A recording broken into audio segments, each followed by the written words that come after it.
Welcome back. You're still watching the SABC's Prime News. Now, Finance Minister Malusi Gigaba has thanked Anoj Singh for stepping down from Eskom as its CFO.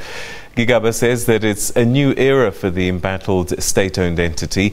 He says that he's confident that another disgraced leader, Matshela Koko, will also do the same. The Finance Minister was speaking from the World Economic Forum in Davos. Francis Hurd started by asking him about the importance of the annual World Economic Forum meeting. I think there is a greater sense of optimism about the political changes that have taken place. It provides political certainty in the country. Everybody understands that South Africa is going through a transition from the 5th administration, preparing for the 6th administration, and that during the course of the year, a lot of changes are going to take place that are going to support the political certainty that has been achieved.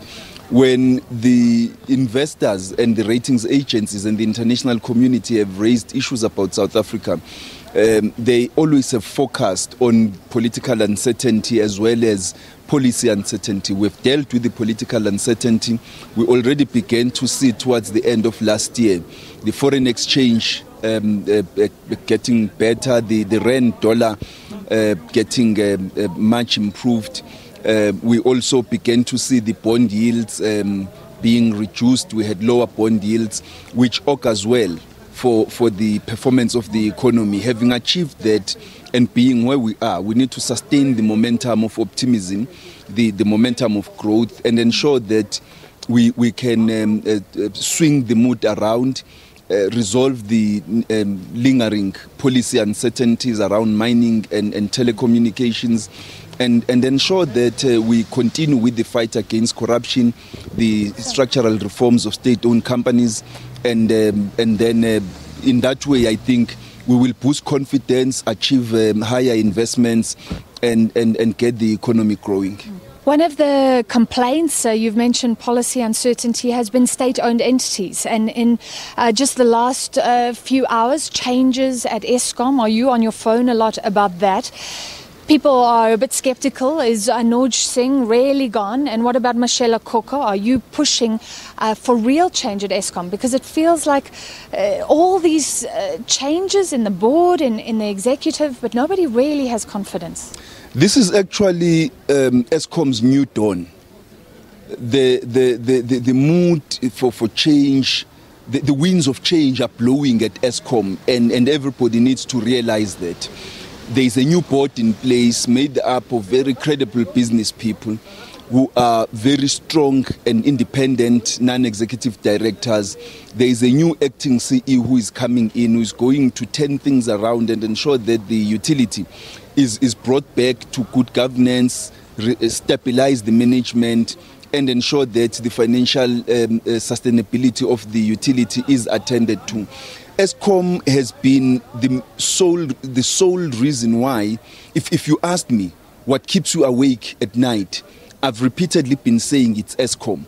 We're not out of the woods yet, but I think that the winds of change are blowing. We are dealing with corruption that has been reported in Eskom, and we are going to ensure that there is a new CFO. I wish to congratulate and applaud and thank Mr. Singh for the conscientious step he has taken to step down, because even after all this time, on Sunday I made a plea on him and Mr. Koko to do the right thing and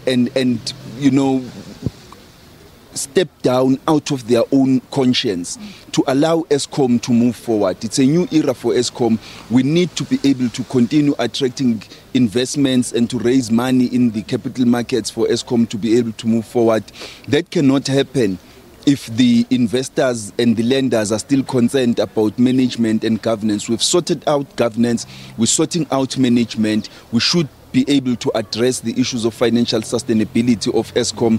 And I think people must have faith that government is paying very close attention to this, led by the Deputy President of the country. So Mr. Koko's resignation, I think, still outstanding. Are you pushing for that, hoping for that? Are you hearing anything about his attitude back at home? The cabinet statement, the cabinet decision was that both Mr. Koko and Mr. Singh must be dismissed by the new board. And the board hasn't yet met. We will allow it in terms of corporate governance to have its meeting, to look at the process and deal with the issues as they need to deal with them. It's obviously quite urgent that we should deal with these issues. I still expect that out of his own conscience, he is going to do the right thing and step down and allow Eskom to move forward. It's a new era. It's not that whether he believes or does not believe that he has done any wrong, but I think he shouldn't prioritize himself above the interests of Eskom and the country. I think it is in the interest of the country and of Eskom, the company which he says he loves so much, that he should step aside so that a new management should come on board and then it can move forward. Minister, what would you say to the people who think that you, when you were Minister of Public Enterprises, put a lot of the bad apples in place in SOEs? What would you say to them as we're going through this change? Well, it's quite. I would say that it's a misinformed assertion, because the board which we had appointed at Eskom was replacing people who had been serving on the board of Eskom, for many of them for longer than 9 years, I meant to say. And in terms of corporate governance, the King Code, that shouldn't be allowed. No single person should serve on a board of any entity for longer than 6 years, of three years per term. And we put in people who have not been implicated in any wrongdoing. They did the work they could do. They managed a difficult situation until the time when they were replaced on the board, and those people did not have any wrong things mentioned about them. So we did what we had to do, including putting back in place the build program, because you will remember that at the time there were serious difficulties at Medupi with the safety as well as the delays arising out of prolonged worker strikes. We renegotiated that, we sorted that out, the work at Medupi resumed, we sorted out the challenges of safety at Ingula. We ensured that a number of power stations that were facing challenges were brought back in line. They resumed their maintenance. So it's just a misinformed allegation, which I think facts and reality are going to prove that they are incorrect.